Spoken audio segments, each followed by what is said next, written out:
दो तरह की कमाई होते हैं, पहला एक्टिव अर्निंग और दूसरा पैसिव अर्निंग। एक्टिव अर्निंग किसे कहते हैं? वैसी कमाई जिसमें काम करे पैसा आए और जब काम करना बंद कर दे तो पैसे आना बंद हो जाए। जैसे जॉब पर जा रहे हैं, पैसा आ रहा, जॉब पर जाना बंद, पैसे आना बंद। एक दुकानदार दुकान खोल रहा है, पैसा आ रहा, दुकान खोलना बंद, पैसे आना बंद। एक किसान खेती कर रहा है, पैसा आ रहा, खेती करना बंद, पैसा बंद। एक मजदूर मजदूरी कर रहा है, पैसा आ रहा, मजदूरी करना बंद, पैसा बंद। It's called active earning. और दूसरा पैसिव अर्निंग। पैसिव अर्निंग किसे कहते हैं? एक ऐसी कमाई जिसमें एक तय सीमा तक काम करे और उसके बाद काम ना भी करे तो भी अर्निंग होती रहे। It's called passive earning. Passive earning क्यों जरूरी है? क्योंकि आज हमारा शरीर काम कर रहा है, कल वह काम नहीं करेगा। आज कुछ ऐसा करना है जो हमारी मौजूदगी ना भी हो तो भी हमें रेगुलर इनकम आती रहे, और वो ज्यादा जरूरी है। पैसिव अर्निंग जिससे एक मिडिल क्लास और पुअर फैमिली भी आसानी से अपनी अर्निंग बढ़ाकर एक अच्छी जिंदगी जी सकता है। आज पैसिव अर्निंग के तरीके का इस्तेमाल वर्ल्ड के सभी अमीर लोग, बिजनेसमैन, पॉलिटिशियन और एक्टर सभी अपने लाइफ में पैसे कमाने में करते हैं। पैसिव अर्निंग का मतलब ऐसा काम जिसमें किसी काम का रेगुलर इनकम आता रहे, जैसे रेंटेड प्रॉपर्टी, कोई मकान, बंगला या रूम को रेंट पर देने से जो पैसा आए। और भी है जैसे fix deposit, real estate, business, YouTube earning, ये सभी पैसिव अर्निंग में आते हैं। आज आपके पास कोई एक ही इनकम ऑफ सोर्स है, चाहे वो जॉब हो या बिजनेस हो या शॉप हो या फिर एग्रीकल्चर, कुछ भी हो, आप उससे अपनी लाइफ की जरूरतों को पूरा नहीं कर सकते हैं। अगर आपको एक बेहतर जिंदगी चाहिए तो आप सिर्फ एक ही इनकम ऑफ सोर्स पर डिपेंड नहीं रह सकते। आपको सेकेंड, थर्ड, फोर्थ या ज्यादा इनकम सोर्स बनाने होंगे। जितनी ज्यादा इनकम ऑफ सोर्स होगी उतनी ज्यादा अर्निंग होगी और आप अपने फैमिली को एक बेहतर जिंदगी दे पाएंगे। पैसिव अर्निंग करने के लिए आप ऑनलाइन और ऑफलाइन दोनों तरीके से कर सकते हैं। इसीलिए पहले आप कंफर्म करें कि आप किस तरह शुरुआत करना चाहते हैं। आपको बेसिक और सिंपल आइडियाज चाहिए, ज्यादा रिस्क भी नहीं हो और इन्वेस्टमेंट भी कम लगे।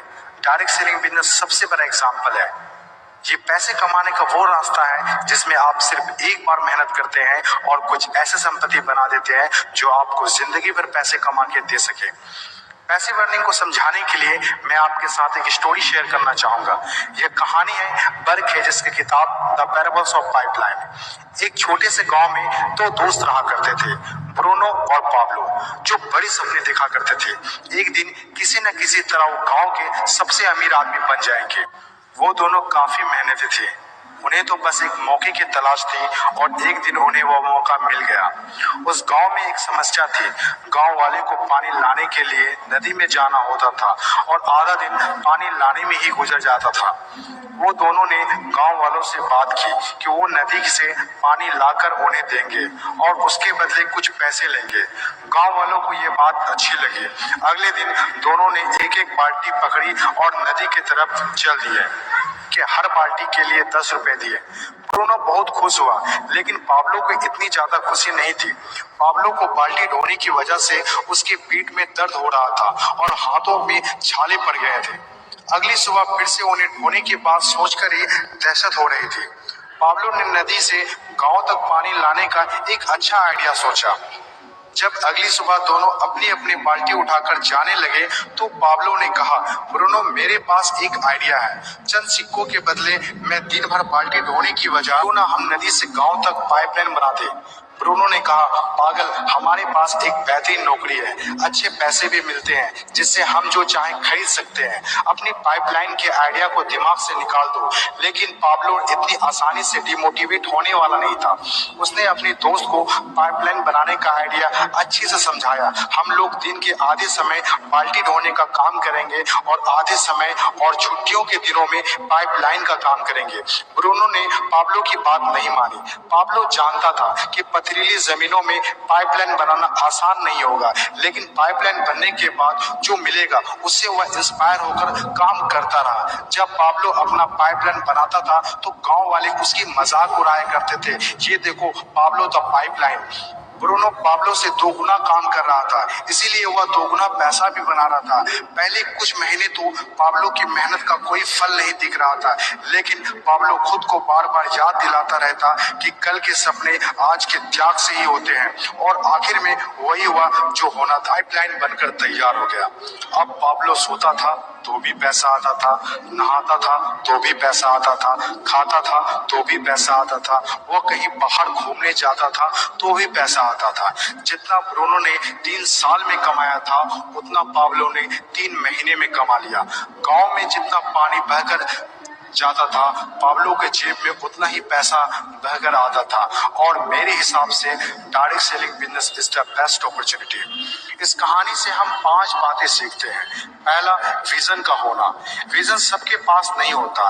विजन जो आंखों से नहीं, सोच से देखी जाती है। इस दुनिया में 5% लोग के पास ही विजन होता है, और वही इस दुनिया में कुछ बड़ा करते हैं। दूसरा, सबसे इंपॉर्टेंट, जब भी आप कुछ हटके करेंगे तो लोग आपका मजाक उड़ाएंगे, ठीक उस पाब्लो की तरह। तीसरा, लगातार काम करना। विजन पर काम करना आसान नहीं होता है। इसमें जबरदस्त फोकस के साथ तब तक काम करना होगा जब तक आप उसे कंप्लीट ना कर ले। चौथा, खुद को इंस्पायर करना। अपने आप को इंस्पायर करने के लिए वो देखना होगा जो पाइपलाइन बनने के बाद आपको मिलेगा। अपने सपनों को विजुअलाइज करना होगा ताकि अपने आप को मोटिवेट और इंस्पायर कर सके। पांचवा और सबसे इंपॉर्टेंट बात, प्रॉब्लम सॉल्विंग वर्क। जिस तरह पाब्लो ने गांव की पानी की समस्या को सॉल्व किया, आज हर वो इंसान सक्सेसफुल है जिन्होंने लोगों के प्रॉब्लम को सॉल्व किया है। चाहे वो डॉक्टर हो या इंजीनियर, चाहे वो साइंटिस्ट हो या कोई मोटिवेशनल स्पीकर, आज हर वो इंसान कामयाब हुआ है जिसने भी किसी भी फील्ड में लोगों के प्रॉब्लम को सॉल्व किया है। और डायरेक्ट सेलिंग बिजनेस भी ऐसा ही है।